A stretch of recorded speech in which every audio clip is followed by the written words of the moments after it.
Welcome to this edition of the Million Dollar Mastermind podcast. This is where we pick the brains of high achievers from all walks of life and get their hard-earned, real-world insights on winning.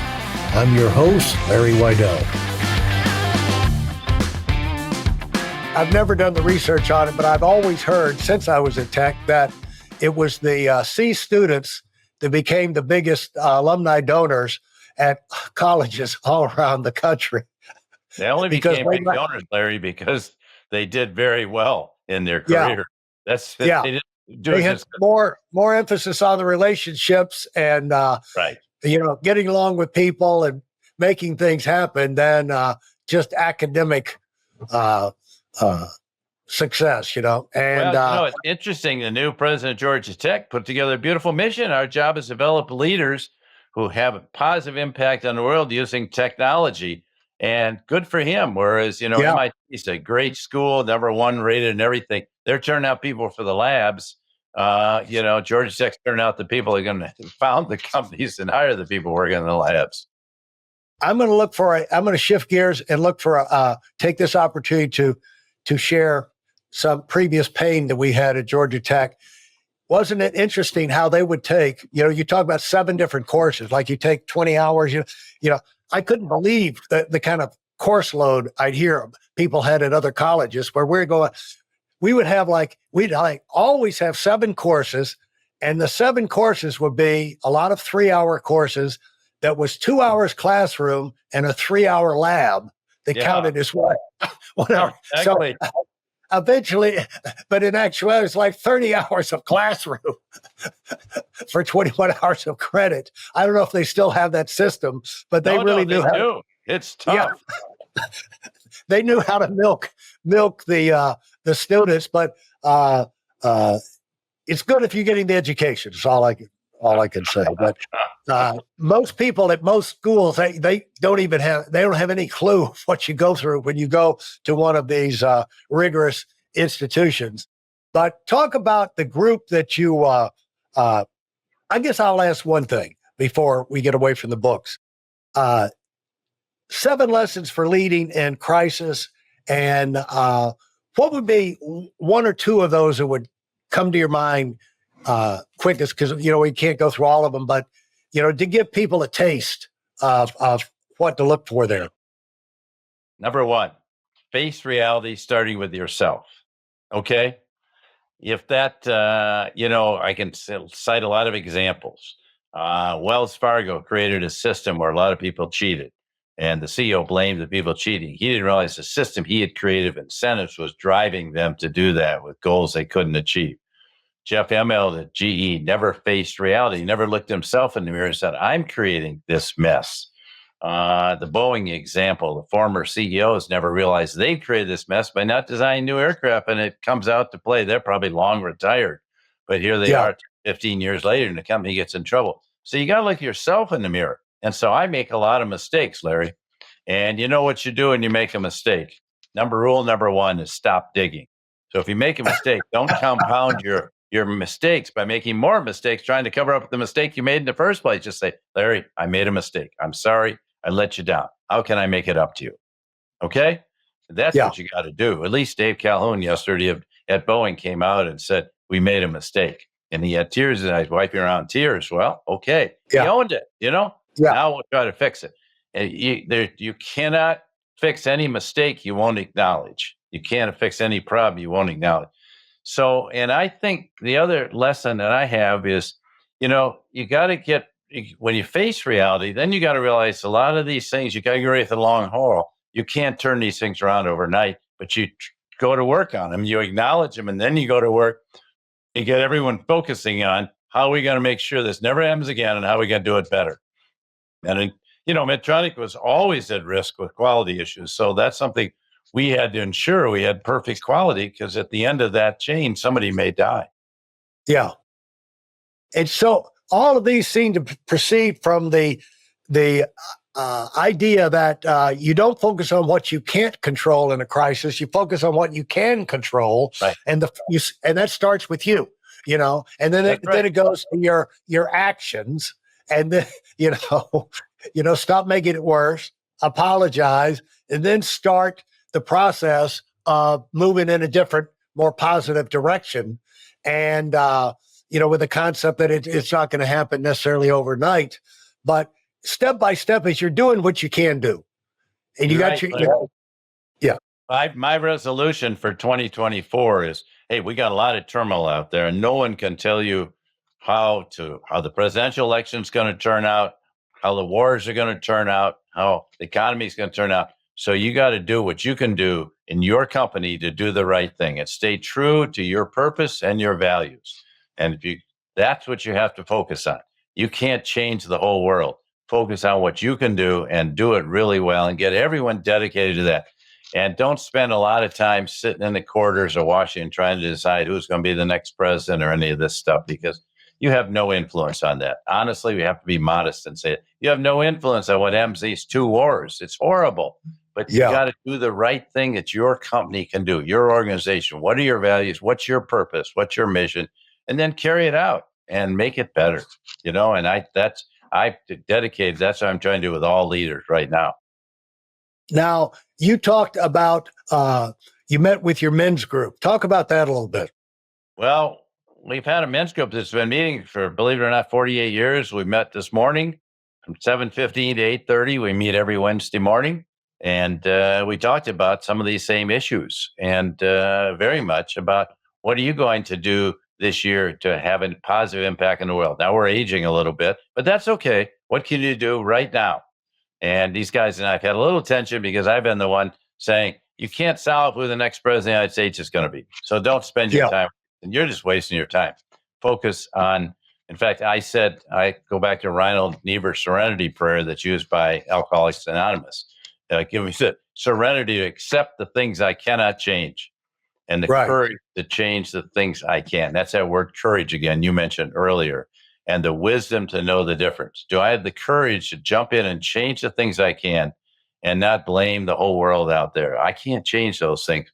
I can change things right within my own community, my family, the leaders I work with, where I can have an impact and try to help someone who's struggling right now. There I can see an impact. And that's what's important to me. How did that group start 48 years ago? Well, we'd gone to a Episcopal retreat. And part of it was saying, well, why don't we met in small groups and we said, well, let's keep our group together. So we put together a group of 4 of us and expanded to 8. And now a couple of the guys died, but we've met all this time. We talk about really important issues like what is your soul and what's that say? Today we're talking, one of our members is quite ill and we're talking about end of life and how would you deal with the end of your life? But we're talking about all much more upbeat subjects than that too. About where we can have an impact and go around the group and what people are saying. What are they doing right now to have an impact?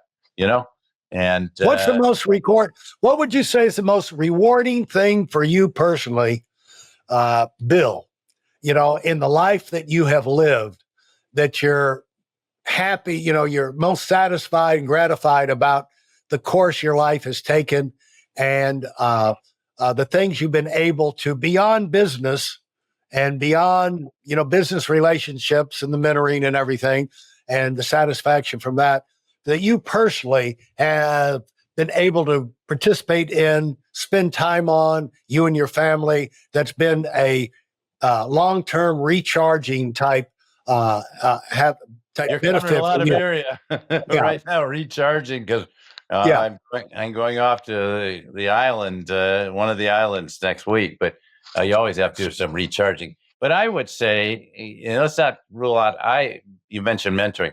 I would say my greatest gift has been help other people reach their full potential, whether it's my grandson who's now 15 or my 3 granddaughters or people in business I've worked with or people I worked with 30, 40 years ago, and staying true to my beliefs, my ethics, my values, and not violating those. And that's what I am proudest of throughout all the situations I've worked with. But I'm proudest of seeing enabling, kind of being the wind under the wings of some great leaders who have grown up a lot and helping them through their most difficult times, being there when they have their crucibles, their crises, their difficult times, and being there. And, CEOs that lose their jobs, I always call them up and say, can we talk? Because you have a life and some things don't work out your way. Maybe it was your fault. Maybe it wasn't. But I think I'm proudest of helping leaders grow at all ages and stages of life and keep going. What do you find is the go-to conversation you have with the people that go through those trying times? Maybe it's their fault, maybe it's not their fault, but they're going through. I mean, their whole world is shaken. Yeah. Well, frankly, just being there for them and caring about them. I'm working with a young man who's 32 years old now. Has gone through some incredible crucibles. I can't imagine what he went through. And just being there for him, tell him I care about him and see his potential. And then saying, you can learn from this now. How are you going to grow? How are you going to pick yourself? It's resilience. How are you going to pick yourself back up and fulfill the things you want to do? Okay, you got knocked off course. Maybe that was a good thing. Like when I lost those 7 elections, that was a good thing because I had to look myself in the mirror. And so I think each of us has to do that.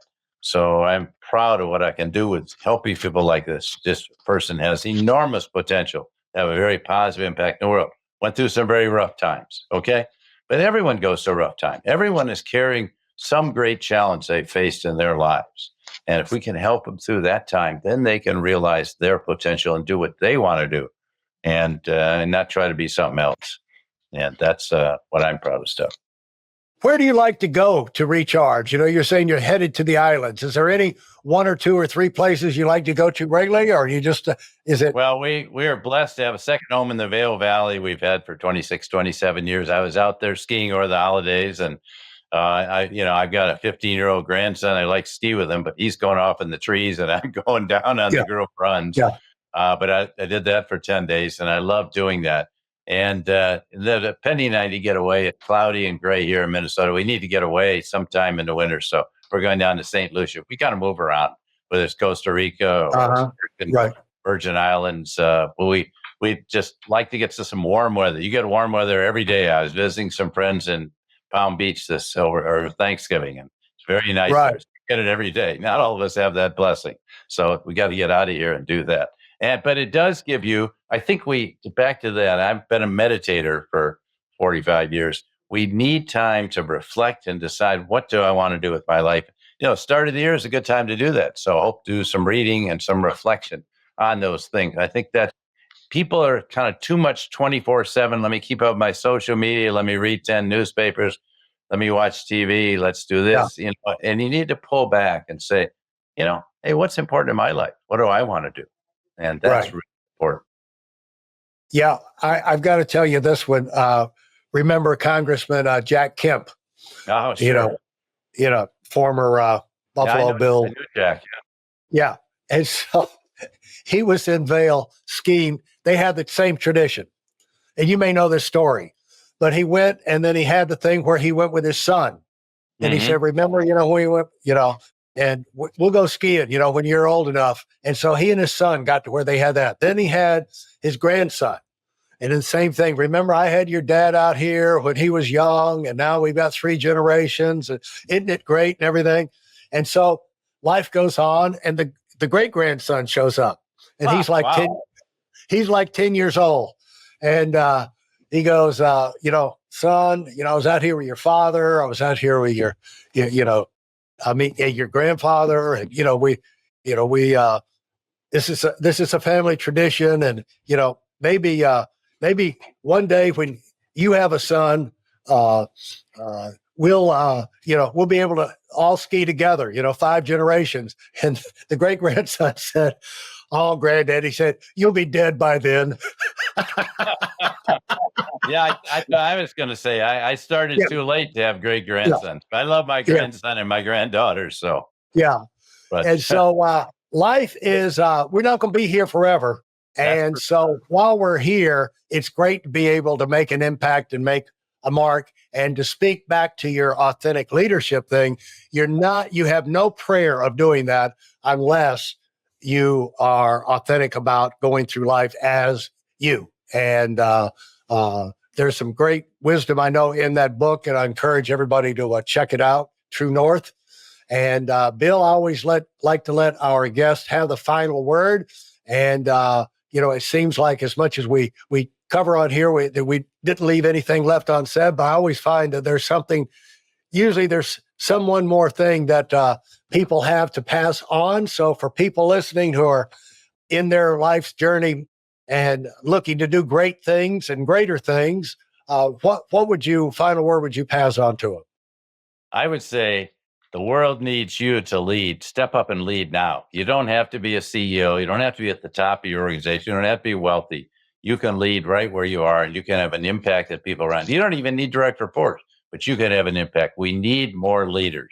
So please, please devote yourself to helping lead other people to do the right thing and lead with a purpose and values. And if you can do that, you'll have a great life. Yeah. And there's at all times, there's a worldwide shortage of leaders.